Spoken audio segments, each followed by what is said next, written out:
always they start with baby, don't worry, yeah. Story, get another story, yeah. She always they start with baby, don't worry, yeah. Then knock the roll. Good day at kumusta po mga kabakal? May panibagong video na naman po tayong papakita sa inyo. Ngunit may pagkakaiba po ito sa mga previous videos na napapanood nyo sa akin. Dahil ito ay magpapakita lamang po ng simpleng improvement sa simpleng project na bago namin ginagawa ngayon. Although simple lang po ito, pero makikita nyo po ang kaibahan ng before and after namin na pinasok yung area. A complete renovation po ito at steel fabrication ng steel gate at man gate. Subalit ang video po na ito ay magpapakita lamang po ng prior activities bago namin ikakabit yung main gate at man gate mismo. Kaya po, samahan nyo ako. Sit back, relax at enjoy lang po natin yung video na ito. Kaya halika na, umpisa na natin. See the fire where they burn inside. I no go like make you dey my side, baby. What you dey take me for? Block it or rock papa, Shebi I be your sucker. Story, she get another story.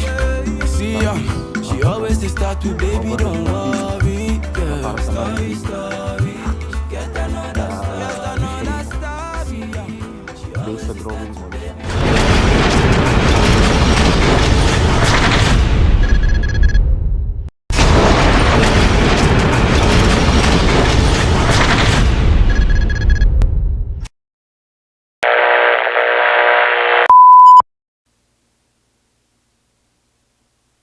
So, welcome back po. Parang freestyle lang po itong gagawin natin. I-describe ko lang po sa inyo yung makikita nyo po sa video. Bale, ito po yung nagiging scope of work namin. Pumasok kami sa area. Makikita nyo po yung bagong box na bagong poste. Yan, yung tinuro ko. Yan po ang magiging overhead beam kagaya ng po makita nyo sa picture. Yan po kasi yung magiging design ng gate according po sa gusto ng may-ari. Kaya gumawa po kami ng panibagong poste at saka pundasyon din po yan para makakonect namin yung bagong poste at saka yung lumang poste kagaya na makita nyo po sa picture as overhead beam po para sa man gate. So kasama po yan sa package ng price yung steel gate na man gate at saka man gate po, at kasama na rin po yung paggawa ng pavement yan, cover ng drainage, magkabilaan po yan at saka ibubuo daw namin yan buong harapan. Saka itong bagong itong lumang pader titibagin po yan, ipifinish din yung kasi lalagyan po yan ng steel grills para hindi po masyado nakaka-cover sa whole property. Kaya nakikita nyo po sa loob, kasama din po to sa scope ng trabaho kasi sa pagkakaalam ko po iniwan na po ng dating gumawa. Kaya kami pong tatapos konting renovation din po at yan dadagdagan ng file ng hollow blocks at saka buong loob po i-finish. At saka mapapansin nyo po ito sa bandang gilid po ito ng bahay, yung poste niya po naka-level dun sa pader mismo na hollow blocks. Alanganin po yung height niya at saka kailangan po maging level po siya dun sa magiging poste sa harapan kasi dadagdagan din po yun sa gilid. And then lalagyan din po ito ng steel grills. So prior to that, bago namin lalagyan ng grills, tataasan po muna namin yung poste, yung luma niyang poste. Kasi sa nakikita niyo po, maikli lang po siya. So hindi po siya papantay sa harap at saka parang hindi po kaaya-ayang tingnan sa mga mata. So habulin po namin yung magiging bagong height ng bagong nung poste dun sa kanto dito sa harapan, yung nakita nyo po kanina na overhead beam, ile-level lang po namin yan pero hindi po namin gagalawin yung hollow blocks. Tsaka i-recap ko lang po, ito po yun, yan, yung overhead beam po yan, yung nakita nyo pong box plywood, yung may kahoy na nakabox, naka-ready na po yan, may buhos na po yan, purong semento. Yan, re-recap ko po ulit. Yan po yung magiging scope ng aming total renovation ng fence at saka paggawa at pag-fabricate po ng bagong steel gate at saka steel man gate. Ito, parang recap lang po ito sa aming gagawin. Lahat po yan i-finish. Itong video po na ito, portion lang naman po yung papakita namin na improvement. As the project goes along, papakita ko rin po, i-upload ko rin po yung mga bagong video namin sa improvement sa project na po ito. At saka, so, umpisa na po natin. Ito po yung itsura niya before. Ina-emphasize ko lang po para at least makita nyo lang, ma-idea kayo. Yan yung bagong poste. Tsaka yung sa gilid niya, yung lumang poste po yan, yung sa boundary kanto mismo ng property. Ang mangyayari po yan, lalagyan po yan ng overhead beam. Yan. Ganyan na po ang itsura niya ngayon. Kagaya po nung sa picture na makikita niya. Yan po kasi ang desired design ng may-ari. Kaya inuna po namin gawa niyan.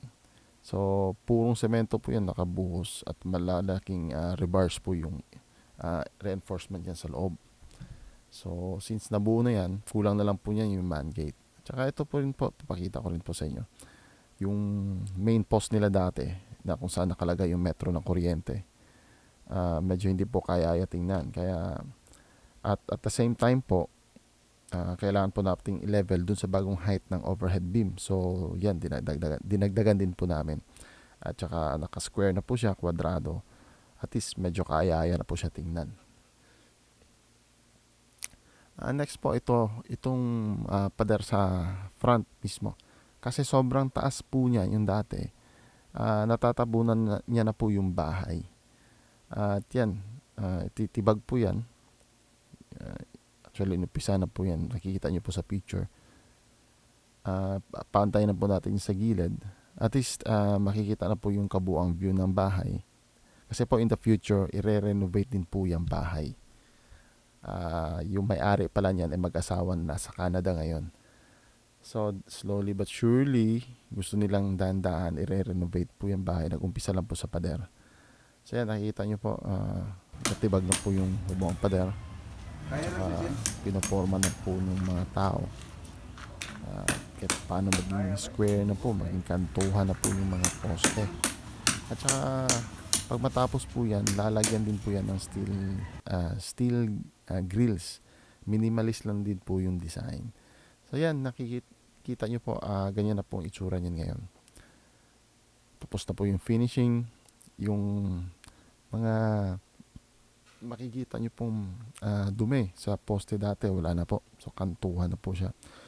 So sa lagay na po na ito, kulang na lang po niyan talaga i-install yung main gate at saka yung man gate, which is fina-fabricate pa po ngayon. At in the coming videos din po, papakita din po namin kung paano yung pag-fabricate ng steel gate at man gate. Kaya for now, ito lang po muna. So ayan po, itong view na to ay sa loob po ito kinuna ng picture. Bale, kung nasa loob ka, titingnan mo to palabas. Sa harap din po yan na pader. Ganyan po ang itsura. Ganyan po itsura dati. Yan, sa gilid po yan ng property. Dadagdagan po namin yan ng ilang layers ng hollow blocks. Naging maswerte lang din po ako sa mga tao na nakuha ko. Kasi lahat po yan na renovation yung steelworks. Kinuha lang po ng halos 3 araw. Ang nangyari po kasi, dinamihan ko pong lagay ng tao. Kaya sabay-sabay pong tinapos talaga lahat. So ayan, nakita mo po. Ganyan na po naging itsura niya. Yung hindi po pantay na kulay, yan po yung dating naka-finish yan. Kasi may parang tindahan yata yun dyan or something. Hindi na po natin ginalaw kasi finish na po yung finishing niya. Yun na lang din po hinabol namin na level. So sa nakita niyo po, ganyan na po naging itsura niya. Yung mga poste, kwadrado na. Hindi na po nakakadisturbo sa paningin ng mata. Ayan, yan po yung dinagdagan namin ng ilang layers ng hollow blocks. Ganyan na po yung itsura niya ngayon. So malaking kaibahan po sa dati tsaka ngayon. Kasi naging malinis. Ayan. Simple lang naman po na project ito. Pero ito papakita ko lang po yung improvement. At ito po yung sa gilid, yung sabi kong dadagdagan ng height yung poste. Kaya individualize po yan pagkalagay ng kahon. Kasi po,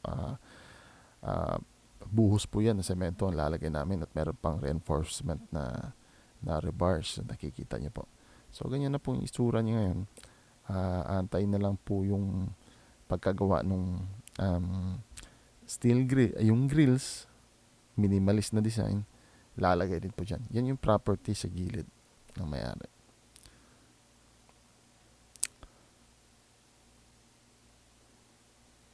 Ito din po yung pavement sa driveway sa labas kasi po maliit lang po yung driveway dati. Halos maliit na sasakyan lang po yung makakadaan. Delikado. Tsaka dito sa proposed na man gate, kailangan diretso na po yung pavement. Pali yung cover sa drainage. So, yan na po yung ginawa namin. Although marumi po yung tingnan kasi dyan din dumadaan yung mga materialis. Pero nakabuhos na po yan. Yan, diretso na po yung driveway. Hindi pa po yan yung final. Story, she get another story. See ya, she always dey start with baby don't worry. Yeah. Story, get another story. Yeah. She always dey start with baby don't worry. We dem knock it the roll. But it be like we know the flow. Today we see, tomorrow kojo. Every day different story. Fast thing she go say sorry. Baby don't worry. Baby don't worry. What you they take me for? Block it on rock Shebi I be a sucker. Story. She get another story. See ya. She always dey start with baby don't worry. Yeah. Story. Get another story. See ya. She always dey start with baby don't worry. I don't dey vex, yo.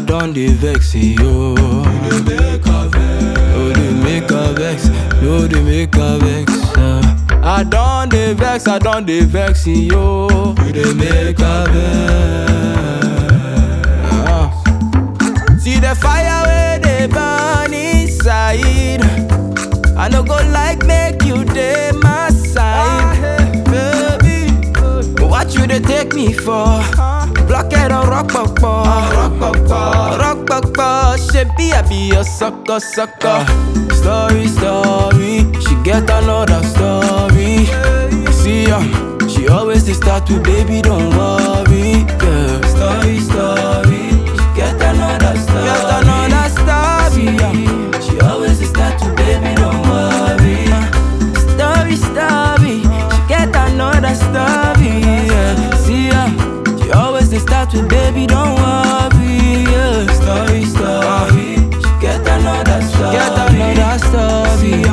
She always dey start with baby. So mga kabakal, I hope nagustuhan nyo po yung ating video presentation sa araw na ito. At kung gusto nyo pa po ng mga ganitong klaseng content, please consider subscribing po para konting suporta po at patuloy pa rin po tayo makapagawa ng mga ganitong klase ng video. I hope makalagay din po kayo sa comment section para po malaman namin yung sa loob nyo. Kung ano po yung gusto nyo po pong topic na pwede namin i-discuss dito as long as napapaloob po siya sa scope ng steel fabrication, metal fabrication at general construction po. Kaya po mga kabakal, hanggang sa muli. Maraming salamat. God bless us all.